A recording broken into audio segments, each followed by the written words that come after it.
Praise the lord అండి. Welcome to అహం TV. ఈరోజు మనం అపోస్తలుడైన పౌలు గురించి తెలుసుకుందాం. ఆయన కిలికియాలోని తర్సు పట్టణమునకు చెందిన యూదుడు. ఆయనను మరో పేరుతో కూడా పిలువబడేవారు అపోస్తలుడైన పౌలు. ఆయన భక్తి కలిగిన కుటుంబానికి చెందినవారు. గమలీయేలు పాదముల యొద్ద ధర్మశాస్త్రమును అభ్యసించిన అతను యూదుల విశ్వాసమును గురించి నిష్ఠ కలిగిన వారై మతపరంగా దేవుని గురించి మిగులు ఆసక్తి కలిగి ఉన్నవారు. కాగా అతను యేసుక్రీస్తును వెంబడించే వారిని ద్వేషించేవారు. స్తెఫనుపై రాళ్ళు రువ్వి చంపడంలో కూడా భాగం కలిగి ఉన్న సౌలు అతని మరణానికి సమ్మతి తెలియచేసినవారు. యేసుక్రీస్తుని వెంబడించు వారికి శ్రమ కలుగ చేయుటకు ఒకసారి అతను దమస్కా నగరానికి ప్రయాణమయ్యారు. అతను దమస్కా దగ్గరకు వచ్చినప్పుడు ఒక దర్శనాన్ని చూడటం జరిగింది. గొప్ప వెలుగు అతని చుట్టూ ప్రకాశింపగా, సౌలా సౌలా, నీవెలా నన్ను హింసించుచున్నావు అని ఒక స్వరము పలుకుట ఆయన విన్నారు. అప్పుడు అతను, ప్రభువా, నీవెవరవని అడుగగా, నేను నీవు హింసించుచున్న యేసుని అని సమాధానం వచ్చింది.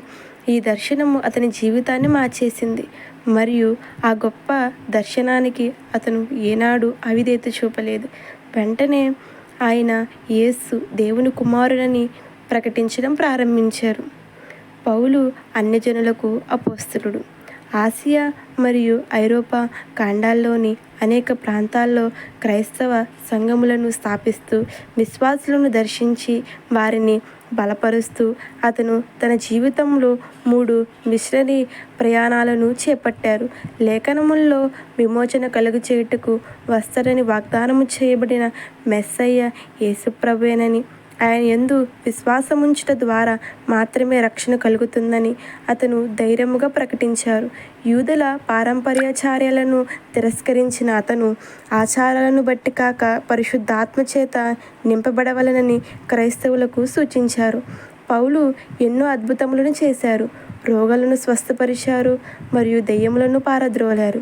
అతను ఎక్కడికి వెళ్ళినా నూతన విశ్వాసులు ప్రతిరోజు సంఘంలో చేర్చబడేవారు మరియు ప్రజలు విశ్వాసములు అభివృద్ధి చెందేవారు. తన మిషనరీ ప్రయాణంలో తను వివిధ సంఘములకు లేక వ్యక్తులకు రాసిన 14 లేఖనాలు క్రైస్తవ సిద్ధాంతాలుగా అధ్యాయాలయ్యాయి. మన ప్రభువైన యేసు యొక్క ఇతర అపోస్తలుల మాదిరిగానే పౌలు కూడా చాలా కష్టాలు, అనేక శ్రమలు ఎదుర్కొన్నారు. యూదుల చేత 5 మార్లు కొరడాలతో కొట్టబడ్డారు. 3 మారు బెత్తములతో కొట్టబడ్డారు. ఒకసారి రాళ్లతో కొట్టబడ్డారు. 3 మారు ఓడ పగిలి శ్రమపడ్డారు. ఇంకనూ చెప్పవలసినవి అనేకములున్నవి. ఇవియు కాక సంఘములన్నిటిని గురించి చింత కలదు అని మనకు 2 కొరింథీ 11వ అధ్యాయం 24, 25, 26 వచనాల్లో వ్రాయబడి ఉన్నవి. అయితే తన శ్రమను బట్టి పౌలు ఏనాడు సిగ్గుపడలేదు సరికదా. వాటి యందు అతిశయించి వాటిని లాభదాయముగా ఎంచుకున్నారు. చివరగా అతను యెరూషలేమునకు వచ్చినప్పుడు యూదుల ఆచారాలకు వ్యతిరేకంగా బోధిస్తున్నారని అతన్ని బంధించి రోమా నగరానికి తీసుకువెళ్ళారు. అక్కడ కూడా రాజుల ఎదుటను అధికారుల ఎదుటను అతను ధైర్యముగా సువార్త ప్రకటించారు. అతను బంధింపబడిన 2 సంవత్సరముల తర్వాత దాదాపు పేతురును సిలువ వేసిన సమయంలోనే పౌలును కూడా శిరచ్ఛేదనం చేయబడ్డారని చెప్పబడుతున్నవి. ప్రియమైన వారలా, మీకు కలిగిన పరలోక దర్శనముకు మీరు విధేయులై ఉన్నారా? చిన్న ప్రార్థన. ప్రభువా, ఎన్ని శ్రమలు వచ్చినా పరలోకము దర్శనముకు విధేయత కలిగి ఉండటకు సహాయము దయచేయము తండ్రి. ఆమేన్.